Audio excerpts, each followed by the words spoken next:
재작년 회사 친구들과 셋이 도호구에 차로 여행을 갔을 때 이야기입니다.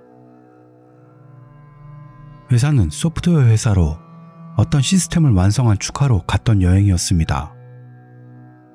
비수기여서 예약은 하지 않고 계획도 없는 여행. 최악의 경우 차 안에서 자자 하는 작은 여행이었죠. 꽤 깊은 산 속에서 땡땡장이라는 간판이 눈에 띄어 오늘 밤은 여기로 결정하자 하게 되었습니다. 도착하니 오래된 작은 여관이었습니다. 제가 죄송합니다만 예약은 안 했는데 묵을 수 있을까요? 나이가 있는 여주인은 죄송합니다. 저희는 예약 손님분들만 받고 있어서요. 그러자 다나카가 식사는 없어도 그냥 묵게만 해주셔도 좋습니다. 어떻게? 안 될까요? 무라타는 지금 당일 예약으로 하는 건 안 될까요? 그러자 여주인은 아무리 그렇게 말씀하셔도 좀 부탁드립니다. 억지로 졸라 별채라도 괜찮으시겠냐고 해서 겨우 거기서 묵을 수 있게 되었습니다. 방으로 안내되고 일단 좌식 테이블에 앉아 일단락됐죠. 별차는 본관에서 복도 하나로 연결되어 있는 별관이었습니다. 다나카가 별채라니 뭐냐? 여관에 손님이 많은 건가? 그러자 무라타가 젊은 여자 손님들이라도 있으면 좋겠네. 그런 이야기를 했습니다만 아무리 봐도 차량은 우리 차 한 대뿐으로 로비도 한산한 분위기로 조용했습니다. 둘은 목욕을 가겠다고 하고 저는 한숨 자고 나중에 혼자 천천히 들어가기로 했죠. 저는 다다미 위에 베개를 꺼내놓고 바로 잠이 들었는데 갑자기 몸을 누가 흔들어서 잠이 깼습니다. 그러나 그곳에는 아무도 없었어요. 두 녀석이 놀린다고 생각해 화가 나서 니들 뭐 하는 거야? 하며 발끈했지만 반응은 없었고 조용한 거죠. 어깨나 등을 흔든 생생한 감각은 그대로 남아있었습니다. 묘한 감각이었는데 꿈인지 뭔지 저는 그다지 신경도 쓰지 않고 다시 잠이 들었죠. 문득 눈이 떠졌을 때 등 뒤에 누군가 있는 듯한 기척을 느꼈습니다. 이 녀석들이 또 장난치려고 하는구나. 내가 거꾸로 놀래켜주마 생각해 기세를 몰아 확 하면서 자세를 돌렸을 때입니다.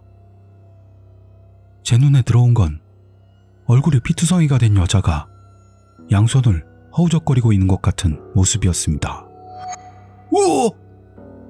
하고 비명을 질렀을 때 그런 제 목소리에 눈이 떠졌던 겁니다.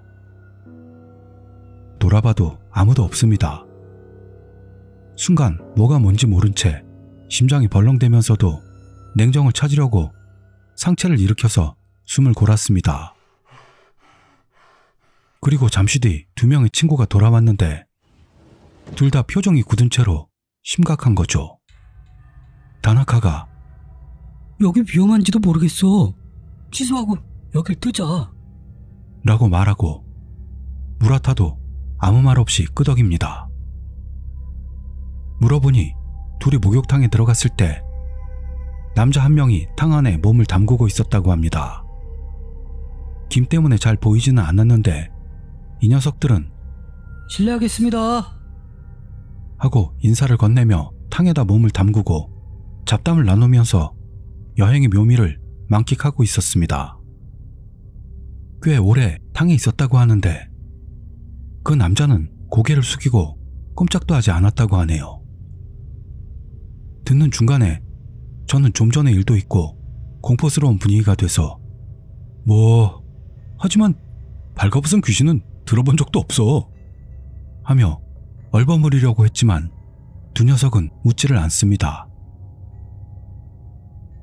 둘은 탕을 나와 몸을 씻기 시작했는데 무라타는 너무 오래 탕에 들어가 있는 남자가 신경이 쓰였는지 가끔 눈치 못 채도록 흘끔흘끔 보고 있었다고 합니다. 잘은 보이지 않았지만 고개를 숙이고 있던 남자가 갑자기 고개를 들더니 어쩐지 눈이 마주친 듯한 느낌이 들었대요. 무심코 눈을 다시 돌려 앞을 바라봤을 때 자연스럽게 눈에 들어온 거울에 뒤에서 자기를 바라보는 남자의 얼굴이 비쳤다는 거죠. 옆에서는 다나카가 샤워하고 있습니다. 무라타는 왜? 소리 지르며 목욕 의자에서 떨어져 넘어졌습니다. 뒤를 돌아봐도 아무도 없습니다. 탕 안에 남자는 아직도 있습니다. 킥킥대는 다나카에게 속삭이며 그 일을 말했습니다만 설마 하는 듯한 느낌으로 처음엔 믿어주지 않았다고 했죠. 마음을 진정시킨 무라타가 다시 머리를 감을 때 옆에 다나카는 샤워를 마치고 탕으로 가봤습니다. 그러더니 야, 아까 그 남자 없어. 라는 다나카의 목소리가 목욕탕에 울려 퍼졌습니다. 소리도 안 내고 이 둘이 눈치도 못 채게 탕에서 나올 수가 없다라는 거죠. 둘의 이야기는 거기까지였습니다. 특히 무라타가 굉장히 무서워하고 있었는데 저는 모처럼 묵게 해줬는데 이제 와서 취소할 수는 없다고 생각했습니다. 일단 제가 대표 같은 입장이었으니까요. 그래서 뭐 오래된 여관이니 그런 일도 있을 수 있겠지 같은 느낌으로 그 녀석들에게 동조를 구하면서 이제 와서 하고 이야기를 하려고 할 때 저녁 식사가 방으로 왔습니다. 식사를 가져온 사람은 아직 20대 후반 정도의 여성이었죠. 7시에 갖다 달라고 했으니 그 시간이었다고 봅니다. 그런 흐름으로 우리는 식사 유혹에는 당할 수가 없어 목욕탕에서의 사건은 일단 보류. 식사를 하며 무라타는 열심히 공포를 역설했는데요.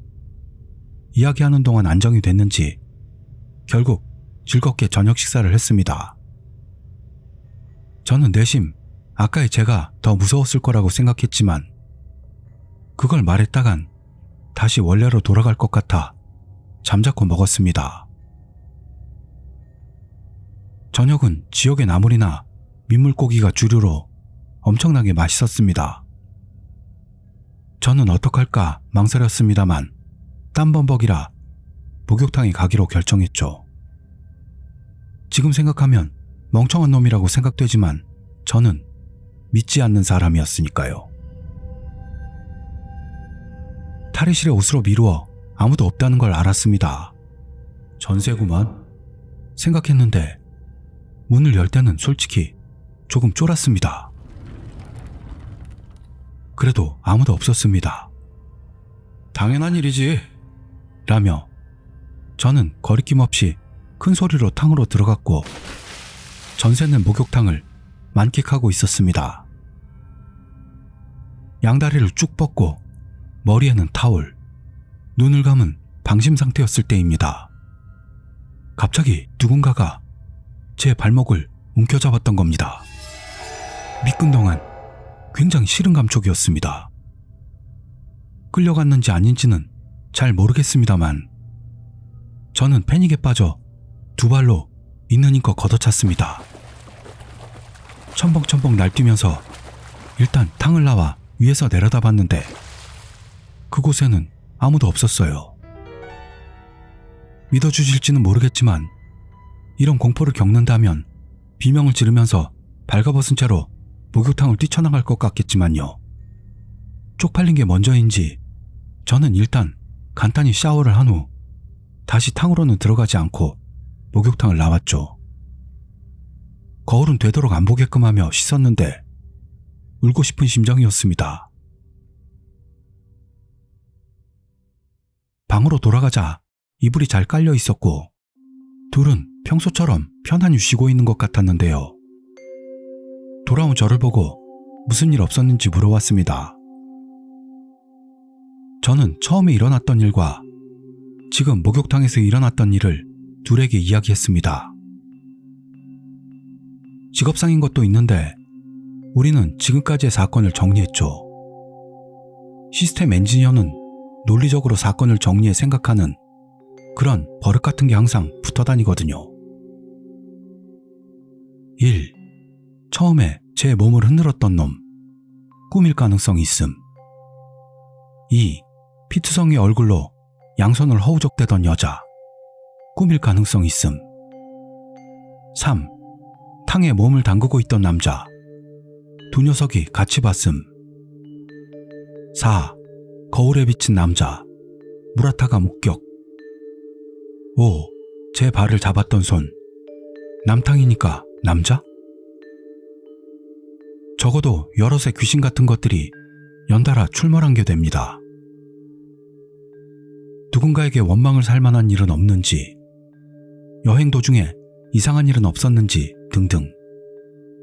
우리는 서로 이야기를 나눴지만 짚이는 구석은 없었습니다. 여주인에게 물어볼까도 생각했습니다. 그렇지만 너무 신뢰되는 일이라 할 수 없었죠. 제 입으로 말하기는 좀 그렇지만 우리 셋은 모두 비교적 순한 성격입니다. 아마 가장 무서운 일을 당한 건 저라고 생각했습니다만 나쁜 짓을 하지 않으면 아무것도 두려워할 게 없다는 그런 신념이 있었기 때문에 둘에게 그렇게 말하고 일단 하룻밤을 보내보자 하게 되었습니다. 이때 저는 귀신이나 그런 존재를 조금 믿게 된 것 같아요. 방에 TV는 있었는데요. 별채라서 그런지 실내 안테나만 달려있어 감도가 나빠 잘 보이지 않았습니다. 뭔가 인공적인 게 없으면 무서울 것 같아 이것도 잡음이 심하긴 했지만 라디오를 틀고 있었습니다. 깨닫고 보니 밖에선 비가 내리고 있었어요. 창문을 두드리는 빗소리, 이따금 들려오는 휴 하는 바람소리. 평소라면 아무것도 아닌 소리들이 이때는 너무 무서워서 누군가 창문을 두드리는 듯한 그런 착각에 빠질 것만 같았습니다. 밤 11시를 지나 우리는 불을 끄고 모두 이불 속으로 들어가 잡담을 나누고 있었습니다. 그러는 동안 무라타가 대화에 끼어들지 않게 되었죠. 아마 잠들었을 겁니다. 저도 어느새인지 수마에 둘러싸여 꾸벅대는 때 갑자기 가위에 눌리고 만 겁니다. 그때까지 가위는 몇 번 경험을 했었는데요. 이때는 유난히 공포스러웠습니다. 왜냐하면 환청을 처음으로 들었던 거죠.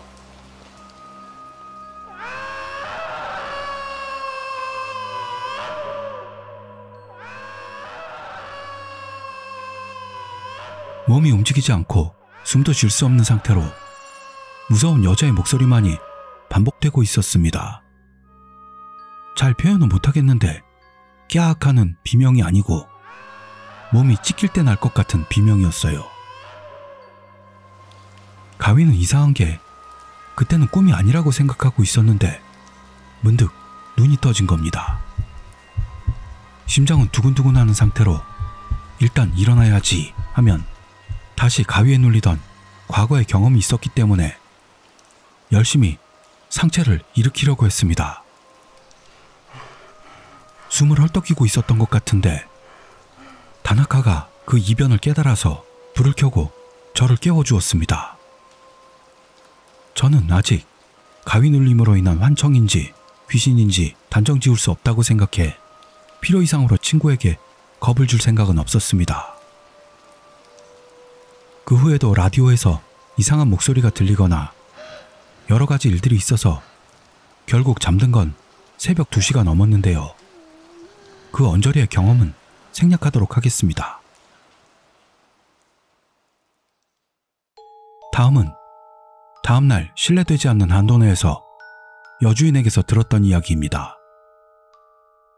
재작년 딱 이맘때쯤 중년 부부가 3일 예정으로 묵으러 왔답니다. 특별히 이상한 구석도 없었던 것 같았는데 둘은 마지막으로 체크아웃한 뒤 여관 근처의 작은 절벽에서 투신을 기도했다고 하네요. 남성분은 즉사했지만 여성분이 사망한 것은 그 다음 날이었다고 합니다. 여주인의 이야기로는 그 두 사람의 혼령은 이 여관에 있는 게 아니고 손님들, 즉 저희가 데리고 온 게 아니냐는 거였죠. 영감이 강한 분인 것 같고 손님들이 왔을 때 데려온 경우는 왠지 예감이 든다면서 처음에 저희를 거절한 것도 그 때문이었다고 합니다. 1년에 몇 번은 그런 이상한 일이 있다고 하며 고민하고 있었습니다. 제가 하나 이해하기 어려웠던 점은 제 다리를 잡았던 이유입니다. 아마 탕 속으로 끌고 들어가거나 하는 게 아니라면 뭔가를 호소하고 싶었던 게 아닐까 생각됩니다. 여주인의 말을 듣고 그렇게 생각했죠. 저희는 야생화들이었지만 꽃다발을 만들어 투신했다고 생각되는 곳에 두고 셋이 합장을 한 뒤 그 자리를 떠났습니다. 이상입니다. 이야기가 길어져서 죄송합니다.